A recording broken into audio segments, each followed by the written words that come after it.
Hello everyone, I'm Sara Muhammad. Today I'm here with my friends Lakshmi, Arya, Tirtha, Rida, Yafis, Shyamnik and Adit with an art integrated project of the topic Different Power Stations of Kerala and Himachal Pradesh.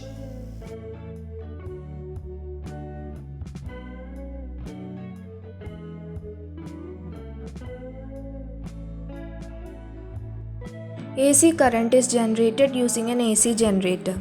It is a machine used to convert mechanical energy into an electrical energy. The AC generator works on the principle of Faraday's law of electromagnetic induction. The various parts of an AC generator are armature, electromagnet, slip rings, and carbon brushes. Working. When the armature rotates between the poles of the magnet upon an axis perpendicular to the magnetic field, the flux linked to the armature changes continuously. According to Faraday's law, an EMF is induced at the ends of the coil.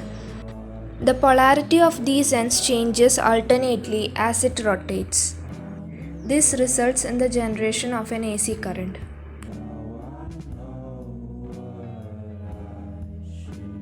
Advantages of hydroelectricity.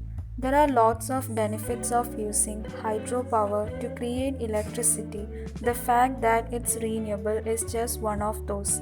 Hydro can be a very predictable and consistent form of electricity which works well with other forms of renewable energy to match demand. They are actually one of the most flexible forms of generation, being able to hit maximum capacity in under 2 minutes and being able to be stopped just as quickly.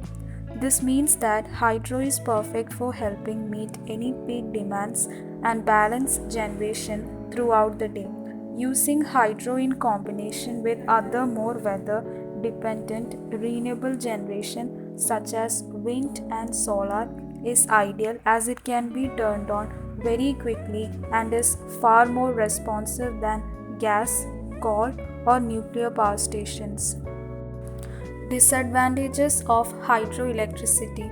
There are some downsides to hydro, the most obvious one being that you need to have very specific conditions and elements available in order to generate electricity using this type of system. Additionally, the initial cost to develop and build a project can be very high. Large scale hydroelectricity projects require significant investment in order for them to be built, and even then, there can be other permissions that are required which can even halt development.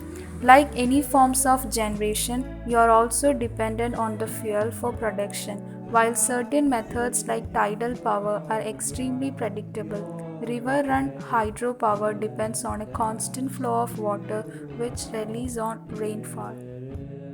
Kerala has three thermal power stations. They are Brahmapuram, Kozhikode and Kayankulam thermal power plants. The state has 23 hydro power plants and only 3 thermal power plants. The availability of water is one of the reasons for the same. Among the several Kerala thermal power plants, Kayankulam thermal power plant is the most prestigious. It was opened on 17th January 1999 by the then Prime Minister of India, Sri Atal Bihari Vajpayee. This initiative by the National Thermal Power Corporation (NTPC) has proved extremely beneficial and valuable to the power sector in India. The Kayankulam combined cycle project by NTPC is also precious to Kerala, a state which often witnesses power shortages. Advantages of thermal power plant. Making energy from thermal power plant is easy. The fuel used is cheap. Thermal power plant can be set up anywhere near fuel and water supply. It requires less space as compared to hydroelectric power station. Disadvantages of thermal power plant. Thermal power plants use fossil fuels to generate electricity and these fossil fuels causes pollution.